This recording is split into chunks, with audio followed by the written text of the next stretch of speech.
Good morning, good afternoon, Science Castle explorers. Welcome to the science lesson today. Today we're going to be talking about aquatic habitats and how to put together an aquarium.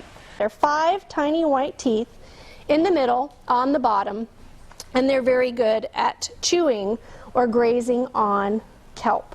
Sodium, the little brown globes, and the purple globes of chloride actually take up a lot of space. We're going to go to Science Castle today, and we're going to start with our story with our friends Mike and Maxie at the Science Castle and see what they're doing today. These animals have hundreds of tube feet, and they look just like teeny tiny bathroom plungers. Now what we're going to do, did we have any more questions? Are we good to go? Are we ready to build an aquarium? Yeah, let's go build an aquarium. Scientists who want to observe a living thing throughout its entire life cycle will keep a creature in an aquarium where they can closely observe the entire life cycle. My name is Elizabeth Keller. I'm the owner, author, and creator of the award-winning science website, Extreme Science. Look at all those little feet. Yeah, but beautiful, beautiful to watch. Lab mouse Maxie was jumping up and down on Mike's bed, yelling, "Get up, Mr. Lazy Bun! How come you're still sleeping in?" Let's go ahead and get started on putting the aquarium together. You've got several pieces here. This, most obviously, is the tank that you're going to put the water in. This animal is a type of snail, and snails and their relatives are often shell builders.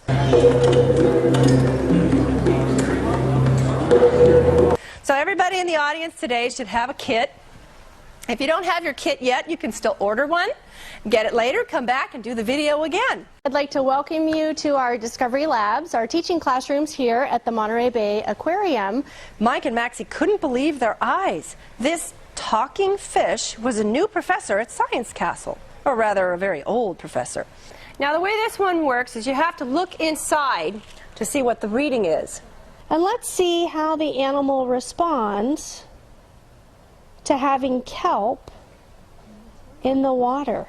There's another thing that I brought with me today that did not come with your aquarium kit, but when you go to the store to buy yourself a fish, you might want to pick one up, and that's a simple little aquarium thermometer.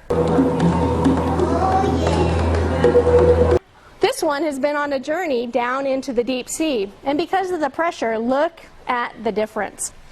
Yes, last year I took my students on a trip to the ocean. Now I'll take my little pipette and grab a sample of water from the other beaker. So I have a little piece of squid here, and when I put it in the water, you can tell that the animal senses that there is a meal nearby. We'll just put it in there and stir it up some, swish it around and rinse off those rocks. You also want to leave some of the empty shells, because the empty shells that are abandoned by the snails who leave them behind get picked up by other creatures, like hermit crabs.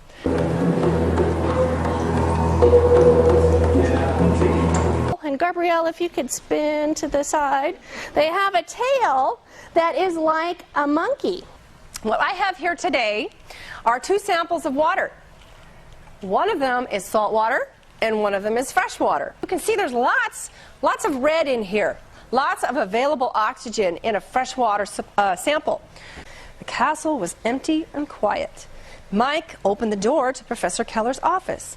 We have lots of rocks that come all the way out of the water and go down to the ocean floor, and there's lots of different kinds of creatures who live on these rocks. Once you get them clean, pour your rocks in there.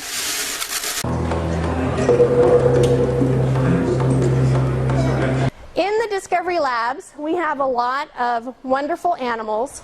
My favorite is the California sea cucumber. But you know, something concerns me. I feel like the water in my bowl is getting lower. Fill that up. You can use a pitcher, a juice pitcher, to continually just add your water until it fills up.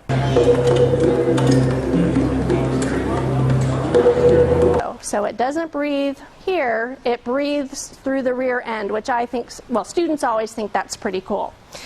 We may discover the mystery of how life on Earth began by studying them. The secrets they keep are indeed jewels to a scientist. But it doesn't clean it all the time. You will have to take it out and clean the filter itself every once in a while. And I'm going to put one in the water by the tentacles of the sea anemone and see if our sea anemone is hungry today.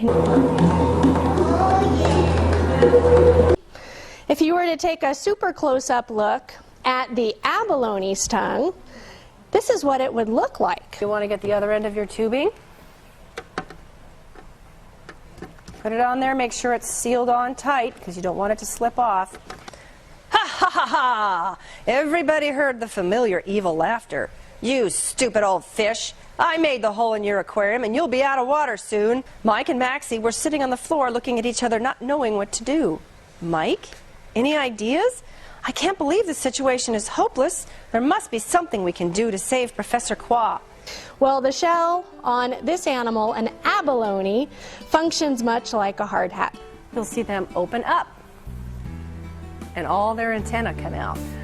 So Maxie asks, what do we need to do in order to solve the problem? We need a new aquarium where a fish can live, but unfortunately we know nothing about fish habitats and aquariums. Now once you get this set up, you want to let it run for about 24 hours before you put a fish in here, and then have the lid sealed on there securely. This is a dust cover to keep dust from building up inside the aquarium. We have a great website, www.montereybayaquarium.org.